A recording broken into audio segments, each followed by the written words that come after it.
सुबह की इन हसीन वादियों के साथ शुरू करते हैं अपना आज का ब्लॉग। तो हेलो दोस्तों, मैं टीना नेचुरल ब्लॉग विद टीना के सुहाने सफ़र में आप सभी का तहे दिल से स्वागत करती हूँ। तो शुरू करते हैं आज का ब्लॉग और मिलाते हैं आपको पहाड़ों की हसीन वादियों से। तो आइए,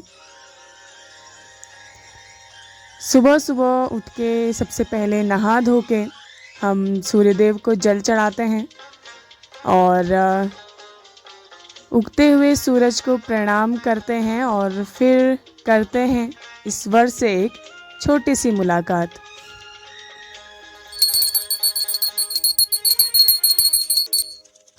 और फिर जाते हैं हम अपने साफ़ सफाई की तरफ। और मैं आपको पहले ब्लॉग में बता चुकी थी कि जो गांव घरों में आमतौर पे झाड़ू इस्तेमाल किया जाता है वो बाजरे के पेड़ के रेशों का बना होता है। उसके बाद गर्मा गर्म चाय के साथ करेंगे अपने दिन की एक बेहतरीन सी शुरुआत। और फिर जाते हैं हम अपने नाश्ते की तरफ। आटा मैं गूंथ चुकी हूँ और आलू के छिलके निकाल के उसका मसाला बन चुका है और लास्ट में उसमें थोड़ा सा अजवाइन डाला हुआ है। फिर जलाते हैं हम आग। और देखिए, आमतौर पे हमारे वहाँ पे जो बाँझ होता है वो ज़्यादा होता है, तो बाँझ की लकड़ियाँ हमने इकट्ठा करके रसोई में रखी हुई हैं ताकि बरसात में काम आए। और आप हमारी रसोई देख सकते हैं।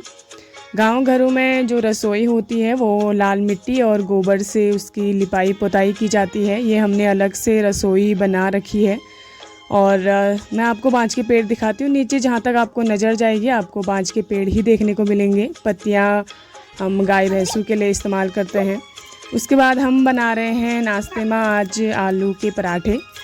और आग में आलू के पराठे बन रहे हैं आग जला के, और उसमें थोड़ा सा घी वगैरह लगा के ये बन चुका है हमारा आलू का पराठा। और अब ये जाएगा थाली में और उसके बाद बच्चों के पेट में। और फिर हमारे गांव के ताऊजी आते हैं थोड़ा सा मट्ठा लेके और फिर पीते हैं एक गिलास ठंडा ठंडा मट्ठा। और फिर धूप सर में चढ़ चुकी थी और तो गैया को देते हैं पानी और उसकी बच्चिया को भी। और फिर उसे बांधते हैं अंदर। उसे थोड़ा सा नहला धुला के उसे अंदर बांधा जाता है ताकि थोड़ा सा वो भी चारा खा सके और आराम कर सके, साथ में उसकी बच्चिया को भी। उसके बाद हम जाते हैं गुड़ाई करने और सबसे पहले हम करते हैं अरबी की गुड़ाई, और जिसे हमारे पहाड़ों में बोला जाता है गडेरी और पिनालू की सब्जी।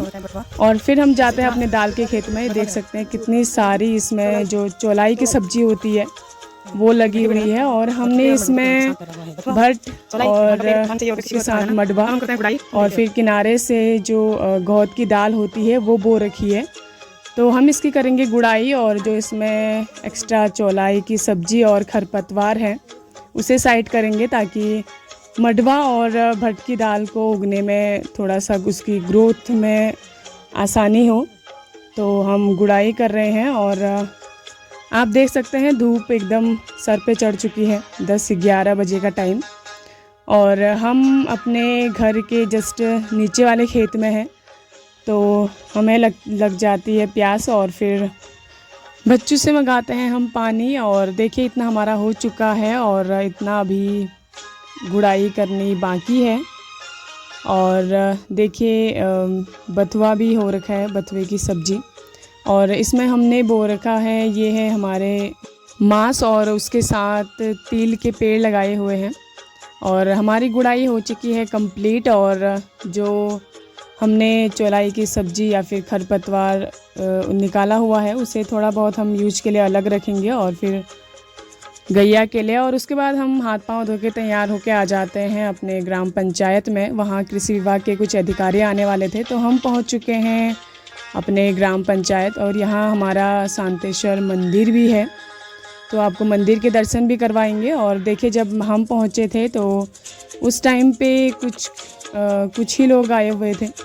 और ये देखिए ये कुछ लोग आ चुके हैं और अभी आने बाकी हैं। क्या है कि किसी एक गांव को लें और उसमें एग्रीकल्चर और उससे रिलेटेड जो सारी प्रॉब्लम्स हैं उनको नोट करके उन सब पर काम किया जाए ताकि लास्ट में रिजल्ट निकल के दिखे कि लोगों को सही में जो काम हुआ उससे कुछ आमदनी हुई या फ़ायदा हुआ इस टाइप। उसके बाद जो उनके मेन अधिकारी थे सर लोग वो भी आ जाते हैं और आप जानते हैं कि वो कौन सी ऐसे प्रोजेक्ट अपने साथ लेके आए हैं, कौन सी ऐसी स्कीम है उनके पास जिससे ग्रामीणों को फ़ायदा हो। तो आइए थोड़ा बहुत इन शॉर्ट सुनते हैं उनसे। पूरा खुला क्षेत्र आपका जो मोटा मोटा है अनुमान है कि 5 किलोमीटर का बस हमारा एक 5 दायरा मीटर है। हमें पूरा कवर करना है। हाँ 5 किलोमीटर का है। सिंचाई टैंक का कहाँ पर कोई सिंचाई तो हमारा तो 7 का मामला है, देखो जैसे ना हाँ, तो अगर ये पाइप भी आ जाएगा तो भी बढ़िया है। और आप लोगों को पता चलेगा कहीं पर सिंचाई वो हम टैंक देखेंगे। जब आप इतना करोगे तो हम भी थोड़ा बहुत हम भी देखेंगे, इतना मैनेज हम भी कर सकते हैं, ऐसी कोई बात नहीं। तो वहाँ से हम पाइप बना टैंक बना दे सकते हैं वहाँ। अगर हाँ एक इसमें ये भी है, अगर आप कोई काश्तकार मछली पालन कर सकते हैं, मुर्गी बाड़े का वो है है बहुत लोग करते हैं, मछली पालन किया है वो वो तो कर नहीं। सकते हैं, तो उनके लिए एक बड़ा बहुउद्देशीय टैंक भी बन सकता है। हाँ तो उसके जमीन है ना, बहुत अब चीजें वो मैटर तो करती हैं। हाँ, वो तो आप जैसे आप बना रहे हैं, मान लीजिए आप है तो आपके घर के आसपास वो है जमीन इंडिविजुअल रहेगा, पालन का भी लेकिन मिल पानी आप जाएगा। किसी को भी दे सकते हैं। पानी के लिए आप मना नहीं कर ये सकते। तुम भी चाहो तुम भी कर सकते हो, ऐसा है। इसमें मुर्गी पालन भी होगा आपका और मुर्गी मछली पालन है, भी होगा। बकरियां हैं, कुछ बकरियां भी है ना, इसमें बकरी तो नहीं है हमारे, लेकिन मुर्गी पालन है और मछली है और पॉली हाउस है। पोलियो हाउस है। पोलियो। हाँ और ये है कि लेकिन सारी चीजें पास पास लग गई, ऐसा नहीं एक चीज यहाँ लगा दी एक वहाँ लगा दी, सब एक ही जगह पे लगेगी। वो एक ही साथ आती है। आपकी जमीन किसकी होगी ऐसे। बाकी मुर्गी वाला तो टैंक के ऊपर बनेगा ताकि वो जो % तो टैंक का होता है और 20% पोलियो हाउस का और मुर्गी पोल्ट्री फार्म का होता है। 20% तो इसमें ये तीनों इंक्लूड है, मतलब आपके कंपलसरी है तीनों, पॉली हाउस हाँ भी, ये टैंक भी और मल्टीपर्पज प्रोजेक्ट है ना। बहुत देसी है। मतलब आदमी को इसमें कम से कम जिसको करना 50-60 हज़ार रुपये जेब में चाहिए पहले। इतना तो नहीं, मतलब 20-30, 35-40 30 तक मतलब 30-35 चलो मैक्सिमम मान के रफ चलो। राउंड फिगर 50 से 60 बिल्कुल नहीं।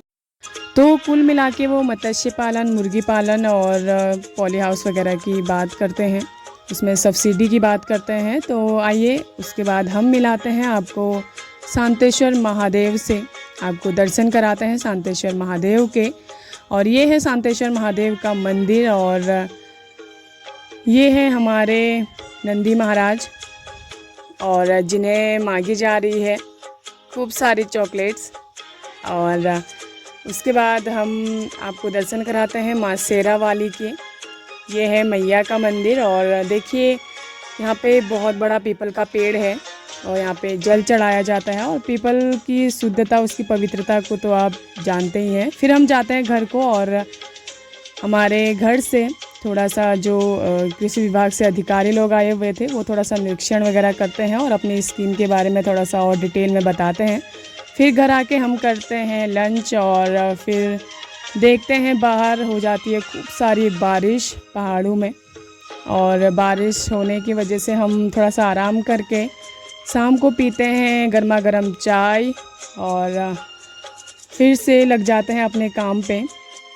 फिर हम जाते हैं अपनी गैया से मिलने और शाम के समय में रिमझिम सी बारिश लगी हुई थी, लेकिन सबसे पहले हम लगाते हैं धुआं ताकि उसे मच्छर या फिर मक्खियाँ ना काटें। और उसके बाद गैया को बांधते हैं बाहर ठंडी ठंडी हवा खाने और चारा खाने के लिए, और साथ में उसकी बच्चिया को भी। देखिए बारिश इतनी हो रखी थी कि हरी घास काटने का टाइम ही नहीं मिला, तो जो हमने सूखा के घास रखी हुई थी हम उसे लेके आते हैं और अपनी गैया को देते हैं। उसके बाद मसाला पीसते हैं क्योंकि जितना अच्छा मसाला होगा उतना स्वादिष्ट खाना होता है। और मसाला पीसने के बाद हम निकालते हैं अपने गैया का दूध। और देखिए यहाँ पे हमारा जो बाहर का काम होता है वो फाइनल होता है। और गैया का दूध निकालने के बाद फिर वही हमारा रूटीन, रोटी सब्जी और फिर एक प्यारी सी नींद, ताकि दूसरी सुबह उठ के फिर से अपने नई शुरुआत कर सकें, अपने दिन की एक बेहतरीन सी शुरुआत कर सकें। और उसके बाद गैया का दूध निकालते निकालते शाम हो जाती है, तो शाम को हम उसे बांधते हैं अंदर। और इसी के साथ हम करते हैं अपने ब्लॉग का समापन।